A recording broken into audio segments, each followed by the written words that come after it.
The Data Encryption Standard is a Feistel cipher, and every Feistel cipher has a Feistel function. In this video, we're going to be looking at the Feistel function of the Data Encryption Standard.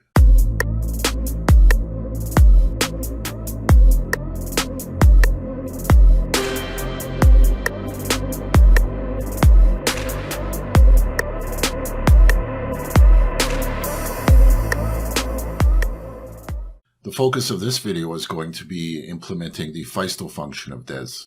Before we talk about the Feistel function of DES, let's just quickly talk about, in general, what is the Feistel function of a general Feistel cipher.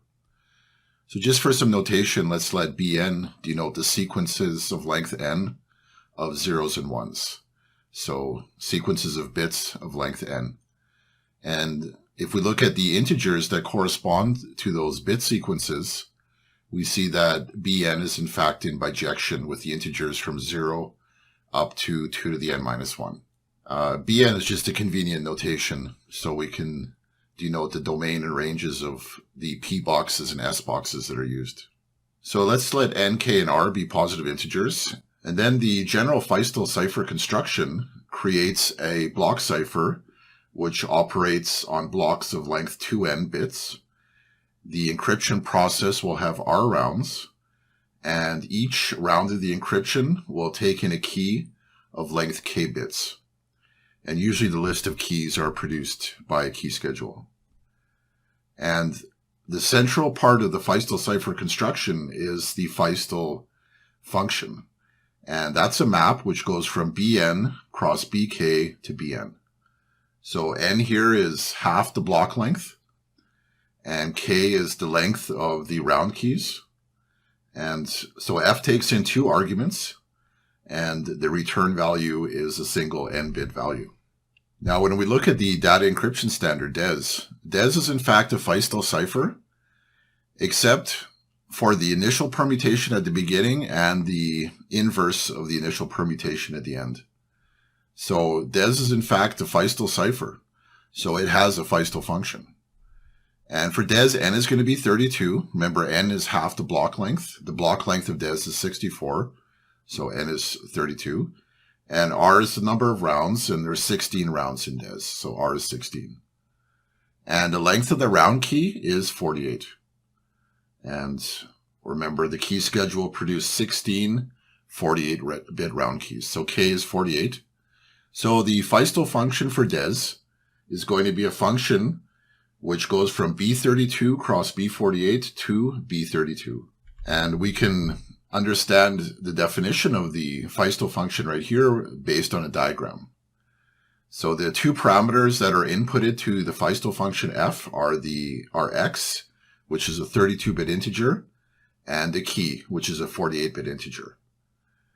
Then if we look at the diagram, the very first thing that happens here is that x, which is 32 bits, goes into the p box E. E is a p box which starts at B32 and maps it to 48-bit sequences. So after x passes through the p box E, it's now 48 bits. And our key is 48 bits, so those are both 48 bits. That means we can XOR them. And then we get a 48-bit sequence back. Now that 48-bit sequence is going to be divided into 8 pieces, and each of those 8 pieces will have 6 bits. 6 times 8 is 48, right? So the most significant bits of this output of this XOR will be fed into S1, all the way down to the least significant bits. The least significant 6 bits will be fed into S8. And so that way, the 48-bit output is partitioned into 8 6-bit segments, and each segment is fed into one of these S boxes, right? Remember, we talked about that in the previous video. Each of these S boxes, S1 up to S8, they go from B6 to B4. So they take in 6-bit sequences and they output 4-bit sequences. And then at this stage, we have 8 pieces, each having 4 bits each. And that gives a total of 32 bits. And then to finish things off, we take that 32-bit sequence and pass it through the last P box, which we're calling Q here. And that gives another 32-bit sequence back. And that's the output Y. So we want to implement this function in code. That's the goal of this video. So let's see how that goes. Why don't I just write the diagram and the code right beside each other, and that way we can compare it. So this is the Feistel function of DES. X is 32 bits. The key is 48 bits. And the output at the end will be 32 bits. Now, when I look at this code, I do see 0x3f. In binary, that's 6 ones. Because f is 4 ones, and then the 3 is 2 ones. All right, so let's try to interpret this code as implementing this diagram. X is the 32-bit input. Key is a 48-bit input. Notice the first thing we do is we pass X into the P box E. E is a 32-bit input, P box, so that's why there's a 32 there. And then the output X is 48 bits. We'll just use X again for the output. We don't need to introduce a new letter. And then we'll take X, which is now 48 bits, and XOR it with the key value. And now we're right here. When I define Y equals 0 in this line, my thought is that Y is eventually going to be the output of all of these 8 S boxes. And when I range from 1 to 8 here in this range, I'm really thinking of these indices right here, S1, S2, all the way up to S8. But think of Z as the appropriate 6 bits of X. X is the 48-bit input that's being put into this here. And think of Z as first being this 6 bits, then this 6 bits, all the way down to the least significant 6 bits. We initialize Y to be 0, and then every time through the loop, we shift Y over by 4, and then we XOR onto Y the value of the S box. S here is the function we defined in the last video. It takes an index I. So when we see SI here, we should just be thinking it's one of these 8 S boxes here. And Z is the 6-bit input that we're putting into the S box. When we do Y left shifted by 4, what that does is it leaves 4 zeros in the least significant spots. And then when we XOR this on, it fills those zeros with the values of whatever the S box is at that I and at that Z. Now, what is Z doing here? Well, notice that when we AND it with 0x3f, what we're doing is we're capturing the last 6 bits of the value in front of it. So whatever this is, when I AND it with 6 ones, I get the last 6 bits. So the idea is to take our value of X here, which is 48 bits, shift it over to the right by an appropriate amount. You see, if I want to get these 6 bits here, I should shift them right over to the end and then AND it with 6 ones, and that's how I'll capture it. Just for an example, why don't we say I is 2, okay? So that would be this one right here. When I is 2, if I plug that in here, 8 minus 2 is 6. 6 times 6 is 36. So I shift this 48-bit value over by 36 spots. That exposes the 12 most significant bits, but I only want 6 of them, right? And when I AND it with 0x3f, which is 6 ones, that's how I capture those 6 bits, and I make the rest in front of it become 0. And now that Z, that is a 6-bit value, and that Z is allowed to be put into our S boxes. Remember, our S boxes take in 6-bit integer inputs, and I is the index of the S box to be used. And we range from 1 to 8, and in that way, we glue the appropriate 4-bit outputs, and each time we shift everything over so we don't ever wreck any of the values that were appended onto Y in previous steps. And at this stage, after the for loop is over, we're right here. We have the 32-bit output from all these S boxes. And the only thing left to do is to put that into the P box queue and get a 32-bit output back. And that's the return value. And that's what we're doing here. We're taking the Y, we're putting it into the P box defined by the list queue, And it's a 32-bit input, so that's why there's a 32 there. And that return value is the return value of the Feistel function. All right, so that's the approach we're going to take to write this code. So why don't we open some blank files and code this from scratch and see how it goes.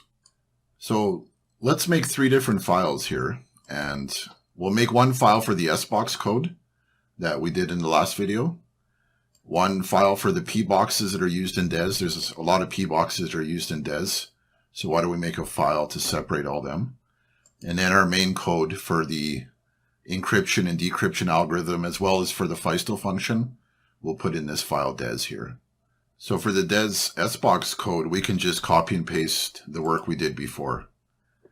And let's not put in this stuff at the bottom where we reordered the lists to print them off just in a natural way. Let's just use the lists that are given to us, and then we'll use that little index function that we wrote, okay? So let's copy that, and we'll paste it in here. So these are the implementation of our 8 S boxes of DES. We did that in the last video. Now for our P boxes. On my channel, I have a focused video just on P boxes. And in that video, we talk about this code here, which implements any P box. And there are quite a few P boxes for DES, and each one of them can be used by replacing this variable P here by the list that defines the P box. And let's just see some of those right now. Like one P box is the initial permutation, which we call IP. It goes from B64 to B64. The inverse of that is called the final permutation, and we'll call that IP-INV, and it's just really the inverse mapping of that. The P boxes that come from these lists are used in the encryption at the start and the end of the encryption process. So IP is used at the beginning of the encryption process, and IP inverse is used at the end of the encryption process. And really, they add no strength at all to the cipher. They really could be removed, and the level of strength of the cipher wouldn't change. And so they're just kind of annoyances. And then in between IP and IP inverse is the Feistel part of DES. Now, within the Feistel function of DES are 2 different P boxes. We've kind of seen them a little bit already. We have the P box E, which is called the expansion permutation. You can kind of see why, because it takes in 32-bit values and gives back a larger number of bits, 48 bits, right? And then the last permutation that's used in the Feistel function of DES is just called permutation, not a very original name. Usually it's written as P in the literature, but I'm just going to call it Q because I'm using the letter P up here. And so IP and IP inverse are used at the beginning, at the end of the encryption process. But these 2 guys right here, E and Q, are used in the Feistel function. So E is used at the start of the Feistel function, and Q is used at the very end, as we saw in that diagram. Now, the last P boxes that are used are for the key schedule. And we've talked about them already. We have PC1 and PC2. And then the P boxes, RHL1 and RHL2. PC1 and PC2 are standard notations. You'll see that in the literature. RHL1 and RHL2 are just some notations that I'm using for these videos. Those aren't common notations. So let's paste those values in as well. So we have PC1, PC2, RHL1, and RHL2. And that gives us all of our P box definitions and the function which implements the P box all in this file right here. So that separates our S boxes for DES and our P boxes. And now we can focus on the main code. To start things off, why don't we just import the things that we're going to need? From the P box, we need pretty much everything. So let's import everything. But from the S box, we just need the function capital S. So this is just a little test to make sure that our import statement is working. Let's define X to be the plain text given that example. And we'll put that plain text into our initial permutation IP, and we'll print off the output in hex, and we'll make sure it is what it's supposed to be. When we run it, we get the value that we expect. So I think that our import statement is working. And another little test we can do is remember that S5 of 27 is 9. I remember that value. So why don't we just see if that's working? And we're hoping for the value of 9. Good. So I think our import statement is working there for both of those S boxes and P boxes. So we have access to all the S boxes and P boxes of DES right now. And for this video, we just want to finish it off by putting in the Feistel function. And we've already talked about the implementation of that. Here it is. All right, that completes the implementation of the Feistel function. And we're all set up in the next video to finish the implementation of the Data Encryption Standard. Thanks for watching.